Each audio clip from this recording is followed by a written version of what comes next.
In this video, we're going to talk about how to run a successful political campaign. What is a successful political campaign? Well, in my book, that means when you win an election. I'm going to explain how it's done. I'm going to explain what the winners have in common. I'm going to help you understand how you can do what they do in order to win the election that they won. Stay with me.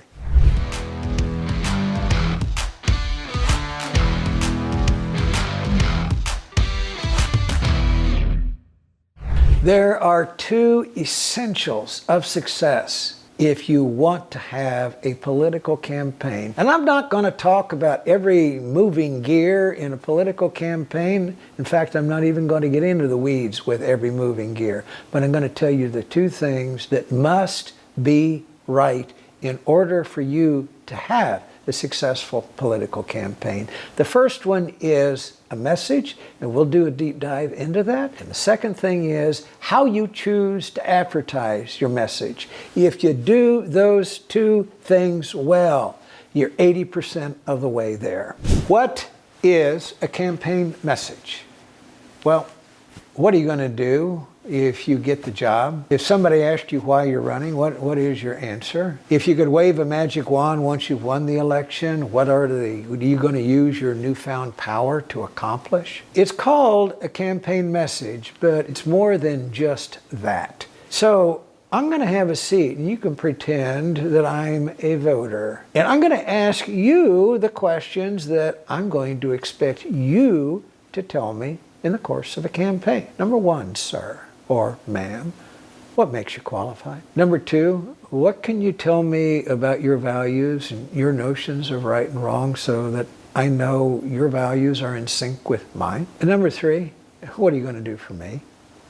What are you going to do for my family? What are you going to do for my community and my state? Four, is there something you can tell me that lets me know I can trust you about the real reason you're doing this? Something that lets me know that you're deeply committed to the stuff that you're telling me you want to do, just so I know I can trust you when I'm not paying attention to you.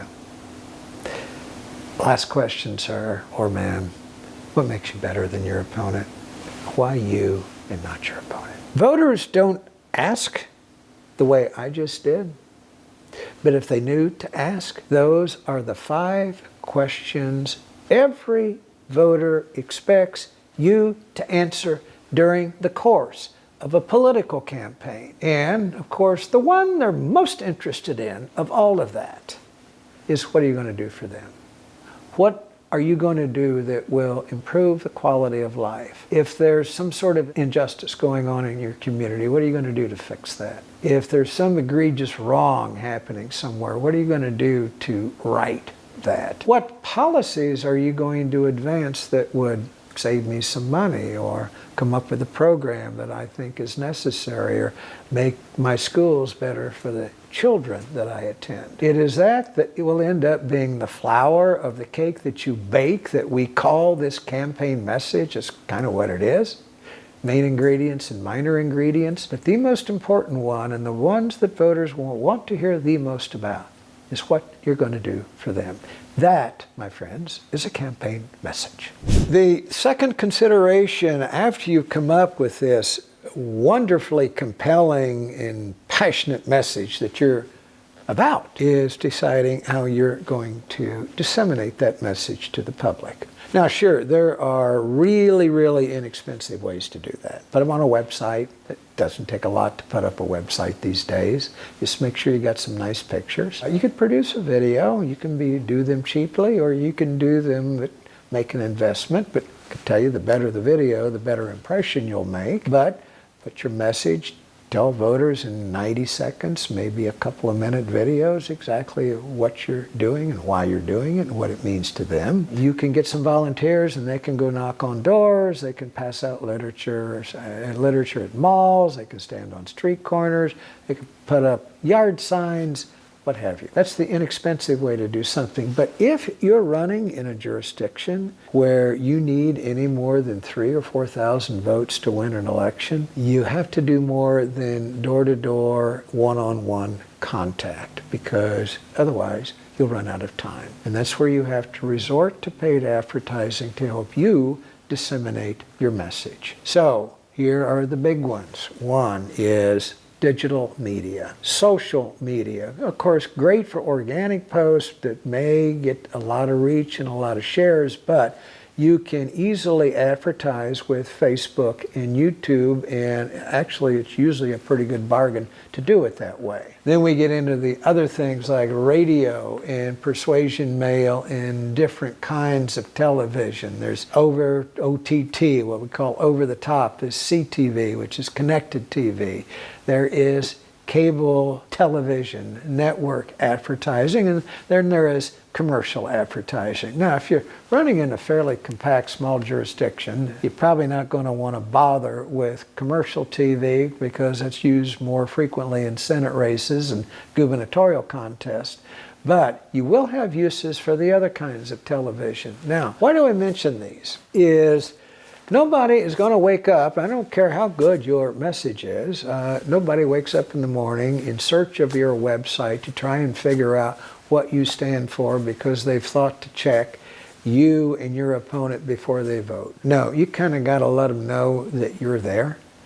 And it's what I call affirmative advertising. If you take a lackadaisical approach to this, nobody's going to hear your name. You got to get in front of their face, in front of their eyes, and into their ears for them to get your message. Now, it's called advertising just like we market cell phones and car batteries and anything else. You got to let them know you're there. You got to let them know what they get from you. You got to let them know what they get from you that they will not get from your opponent. That's how you broadcast elements of your campaign message, and frankly, there is no other way around it. How do you pay for that advertising? Well, yeah, we have to have a really serious talk about money. I know that's a turnoff to some people, but money makes the world go around. That doesn't make it evil. It may be used for evil purposes, but money is not inherently evil. It's the way we trade goods and buy products. It is the way we advertise in political campaigns. And if you're serious about winning an election and you're serious about having a budget for that advertising campaign, then you need to be involved in raising the money to do it. Now, where's the starting place? I'll tell you right now what your lowest hanging fruit on the money tree is. It's people who already know you, people who already like you, people who already respect the person you are, who think that you are a person of character, who would do a good job if they were elected to public office. It's the easiest money you'll raise. Now, where do you find these people? Well, check that mobile contact list of yours. Check your Facebook friends. Go take a look at your LinkedIn friends. That is a good place. There are people who are close friends, and you've got people who may not be close friends, but they know you and like you. That's a starting place. There are 6 other ways that you can raise money in a political campaign, and I'll just touch on a few of them.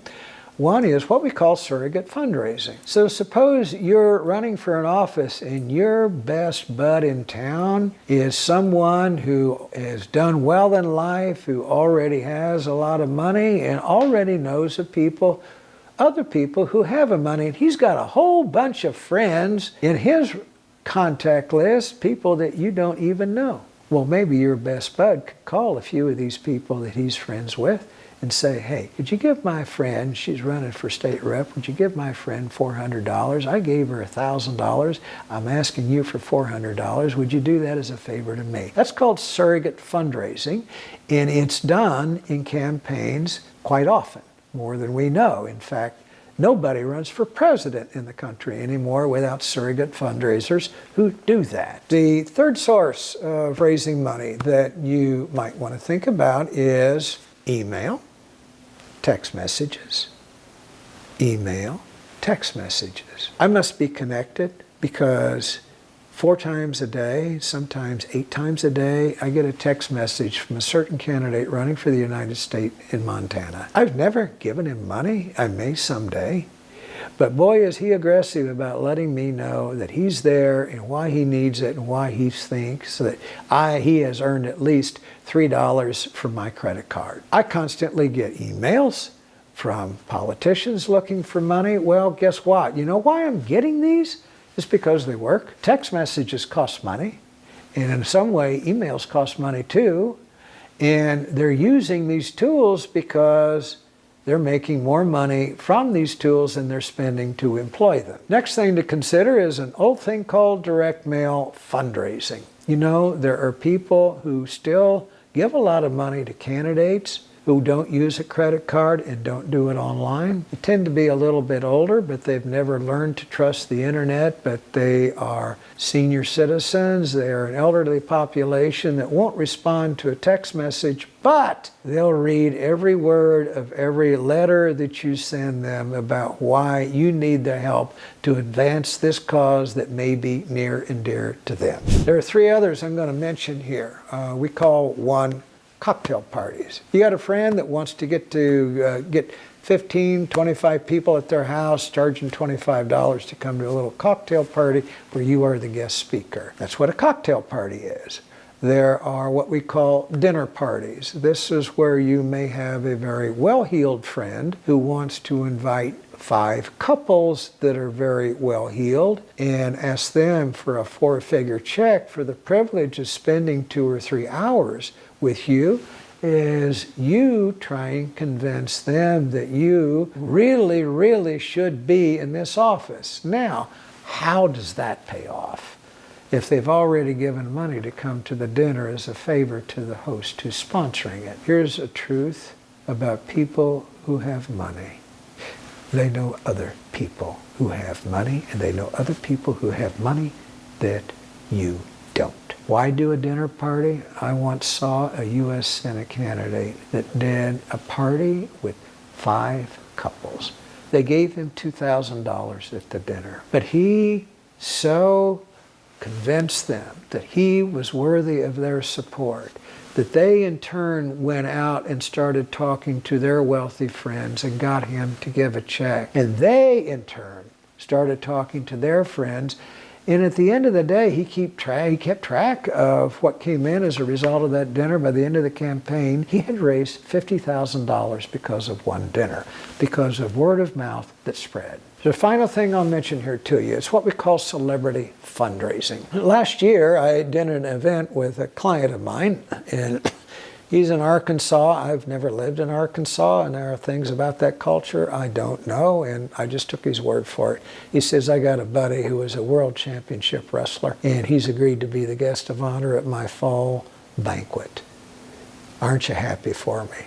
And of course I said, of course I'm happy for you. And I actually went out there to help him with the dinner, to set it up. I was there in the audience. I wanted to observe it, and wouldn't you know, he filled that room with 300 people, all of whom came to get that wrestler's autograph and take a picture with the wrestler. He filled the room. He sold out tickets for that event in 48 hours. That is what you call a celebrity event. So do you know someone who's a wrestler, an athlete, a basketball player of some kind, a singer, an author, somebody who's been in a movie? Have a celebrity event. And if you don't know any celebrities, why, put together your own dog and bean family chili dinner, invite all of your friends, and all the kids eat free, and the couples get in for $15, and you've had a big event. Now, I saved the best for last. The one thing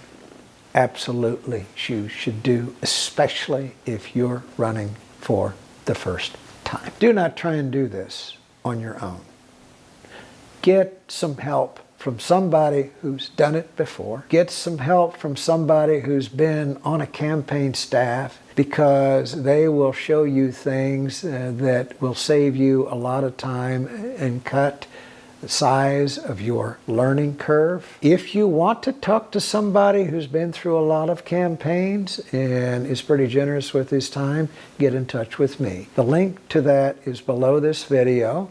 If you want to talk to me, I'll answer any questions you may have. I'm not going to pitch you to hire me. This call is free. So Those are ways that you can get help if you don't know anybody in your community. I'm also going to do one other thing today. My free gift to you is a detailed video on how to raise money in a political campaign.